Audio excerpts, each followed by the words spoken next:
വീഡിയോയിൽ നമ്മൾ നോക്കാനായിട്ട് പോകുന്നത് 5ാം ക്ലാസ്സിൻ്റെ ബേസിക് സയൻസിലെ ഓണം എക്സാമിന് അഥവാ ഫസ്റ്റ് ടേം എക്സാമിന് നിങ്ങൾക്ക് പ്രതീക്ഷിക്കാവുന്ന ചോദ്യങ്ങളാണ്. ബേസിക് സയൻസിൽ നിങ്ങളെ ഫസ്റ്റ് സെക്കൻഡ് ചാപ്റ്ററിലൊക്കെ പ്രധാനപ്പെട്ട ചോദ്യങ്ങളാണ് ഈ വീഡിയോയിൽ ഉൾപ്പെടുത്തിയിട്ടുള്ളത്. നമുക്ക് നോക്കാം. ഫസ്റ്റ് ക്വസ്റ്റ്യൻ നോക്കാം. The plants with red coloured leaves cannot prepare food by themselves.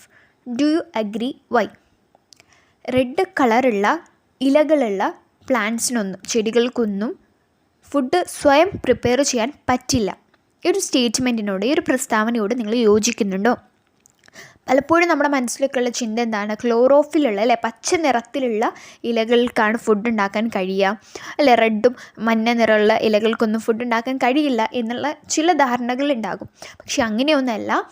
നമുക്ക് ഉത്തരം എന്താ എഴുതാം? I do not agree with the statement. ഈ സ്റ്റേറ്റ്മെൻറ്റിനോട് ഞാൻ യോജിക്കുന്നില്ല. എന്തുകൊണ്ടാണെന്നും കൂടി നമ്മൾ എഴുതണം. There is chlorophyll in leaves that are not green. Green അല്ലാത്ത ഇലകളിലും എന്തുണ്ട്? ക്ലോറോഫിൽ ഉണ്ട്. In such leaves the green colour is hidden in the presence of other colour. ഇങ്ങനെയുള്ള ലീഫുകളിലൊക്കെ എന്താ പ്രത്യേകത? അതിനുള്ളിൽ ഗ്രീൻ കളർ ഉണ്ട്, പക്ഷേ അതെന്താണ്? ഹിഡൻ ആണ്, ഒളിച്ചിരിക്കുകയാണ്. കാരണം അതിൽ മറ്റ് നിറങ്ങളുള്ളത് കൊണ്ട്. നമ്മൾ പഠിച്ചിട്ടുണ്ട് ആന്തോസിയാനിൻ, സാന്തോഫിൽ, കെരാട്ടിൻ, അങ്ങനെ ഒരുപാട് കളേഴ്സ് നമ്മൾ പഠിച്ചിട്ടുള്ളതാണ്. Therefore the photosynthesis will take place in the leaves that are not green. അതുകൊണ്ട് തന്നെ ഗ്രീൻ അല്ലാത്ത ലീവ്സിൽ എന്ത് നടക്കുന്നുണ്ട്? ഫോട്ടോസിന്തസിസ് നടക്കുന്നുണ്ട്. അവർ ഫുഡ് പ്രിപ്പയർ ചെയ്യുന്ന ആ ഒരു പ്രോസസ്സിനെയാണ് നമുക്കറിയാം ഫോട്ടോസിന്തസിസ് എന്ന് പറയുന്നത്. പച്ച നിറത്തിലുള്ള ഇലകൾക്ക് മാത്രമല്ല, ചുവപ്പ് നിറത്തിലുള്ളതാണെങ്കിലും മഞ്ഞ നിറത്തിലാണെങ്കിലും ആ ഇലകൾക്കൊക്കെ എന്ത് ചെയ്യാനുള്ള കഴിവുണ്ട്? ഫോട്ടോസിന്തസിസ് നടത്താനുള്ള കഴിവുണ്ട്. എന്തുകൊണ്ടാണ്? അവരിൽ ഗ്രീൻ പിഗ്മെൻ്റ് ഉണ്ട്, ഗ്രീൻ കളർ അവരുടെ ഉള്ളിലുണ്ട്. പക്ഷെ മറ്റ് കളർ വരുന്നത് കൊണ്ട് തന്നെ ആ ഗ്രീൻ കളർ ഉള്ളിൽ ഒളിച്ചിരിക്കുകയാണ്. അതുകൊണ്ടാണ് കേട്ടോ. ഈ ഒരു ഉത്തരം നിങ്ങൾ മനസ്സിലാക്കുക. ഈ ഒരു ചോദ്യം നിങ്ങൾക്ക് പ്രതീക്ഷിക്കാവുന്ന നിങ്ങളുടെ ടെക്സ്റ്റ് ബുക്കിൽ തന്നെയുള്ള ഒരു ചോദ്യമാണിത്. ഇനി സെക്കൻഡ് ക്വസ്റ്റ്യൻ നോക്കാം. The different factors in an ecosystem observed by a child are given below. ഒരു കുട്ടിയുടെ നിരീക്ഷണത്തിൽ ആ കുട്ടി കണ്ട ഒരുപാട് ഇക്കോസിസ്റ്റങ്ങൾ അഥവാ ആവാസ വ്യവസ്ഥകളിലെ ഘടകങ്ങളാണ് താഴെ കൊടുത്തിട്ടുള്ളത്. ഏതൊക്കെയാണ്? പാഡി നെല്ല്, വാട്ടർ വെള്ളം, ഫ്രോഗ് തവള, grasshopper, air, soil, water snake, bacteria, algae, birds, fungi. Okay. To which ecosystem do these factors belong? ഈ ഘടകങ്ങളൊക്കെ ഏത് എക്കോസിസ്റ്റത്തിലാണ് പെടുന്നത്? ഇപ്പോൾ പാഡി ആണെങ്കിൽ ഏത് എക്കോസിസ്റ്റമാണ്, വാട്ടർ ആണെങ്കിൽ ഏത് എക്കോസിസ്റ്റമാണ്, അവരുടെ ആവാസ വ്യവസ്ഥ ഏതാണ്, അതിലേക്ക് തരം തിരിച്ചെഴുതാനാണ് നമ്മളോട് പറഞ്ഞിട്ടുള്ളത്. നമുക്ക് നോക്കാം. These factors belong to the rice field ecosystem. ഒരു റൈസ് ഫീൽഡ് അല്ലെങ്കിൽ നെൽപ്പാടം എന്ന ആവാസ വ്യവസ്ഥയിൽ പെടുന്നതാണ് ഇവയെല്ലാം. പാഡി ഒരു നെൽപ്പാടത്തിൽ ഉണ്ടാവുന്നതാണ്, നമുക്കറിയാം നെല്ലാണ് പാഡി. വാട്ടർ, ഫ്രോഗ്, തവളയെ, ഗ്രാസ് ഹോപ്പർ അതായത് പച്ചത്തുള്ളനെ, air, soil, water snake, bacteria, algae, birds, ഇതൊക്കെ എവിടെ കാണാൻ പറ്റും? നമുക്ക് rice field ecosystem. So these factors belong to the rice field ecosystem. B question നോക്കൂ. Classify the given factors according to their peculiarities and arrange them in the table. ഓരോ ഫാക്ടേഴ്സിനും, ഇതിൽ കൊടുത്ത ഓരോ ഘടകങ്ങളെയും നമ്മൾ എന്ത് ചെയ്യണം? അവയുടെ സവിശേഷത അനുസരിച്ചിട്ട് ക്ലാസിഫൈ ചെയ്യണം. ഒരു ടേബിളാക്കിയിട്ട് ക്ലാസിഫൈ ചെയ്ത് തരം തിരിച്ച് എഴുതണം. നമുക്ക് ആ ഒരു ടേബിൾ നോക്കാം. അപ്പോൾ നമ്മളിവിടെ ടേബിളായിട്ട് എഴുതിയിട്ടില്ല. ബയോട്ടിക് ഫാക്ടേഴ്സ്, അബയോട്ടിക് ഫാക്ടേഴ്സ്, ഇങ്ങനെയാണ് നമ്മളതിനെ ക്ലാസിഫൈ ചെയ്യേണ്ടത്. ബയോട്ടിക് ഫാക്ടേഴ്സ് എന്ന് പറഞ്ഞിട്ടുണ്ടെങ്കിൽ എന്താണ്? ജീവനുള്ള വസ്തുക്കളെയാണ് അല്ലേ നമ്മൾ ബയോട്ടിക് ഫാക്ടേഴ്സ് എന്ന് പറയാം. അതുപോലെ തന്നെ ജീവനില്ലാത്തവയെ നമ്മൾ എന്താണ് പറയാറുള്ളത്? Abiotic factors. സോ ലിവിങ് ആയിട്ടുള്ള ഫാക്ടേഴ്സിനെ നമ്മൾ ബയോട്ടിക് ഫാക്ടേഴ്സ് എന്നും നോൺ ലിവിങ് ആയിട്ടുള്ള ഫാക്ടേഴ്സിനെ നമ്മൾ അബയോട്ടിക് ഫാക്ടേഴ്സ് എന്നുമാണ് പറയാറുള്ളത്. സോ ബയോട്ടിക് ഫാക്ടേഴ്സിൽ വരുന്നതാണ് paddy, frog, grass hopper, water snake, fungi, bacteria, birds, algae. ഇവയൊക്കെ എന്താണ്? ബയോട്ടിക് ഫാക്ടേഴ്സ് ആണ്.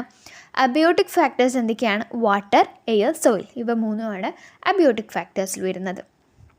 ഈ ഒരു ക്വസ്റ്റ്യൻ ഓക്കെ ആണല്ലോ.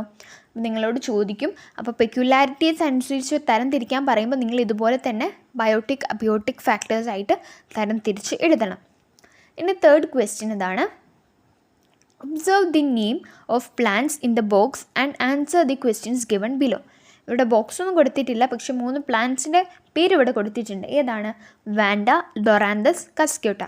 Wanda, Loranthus and Cuscuta. First question ഇതാണ്. Find the category of plants to which they belong.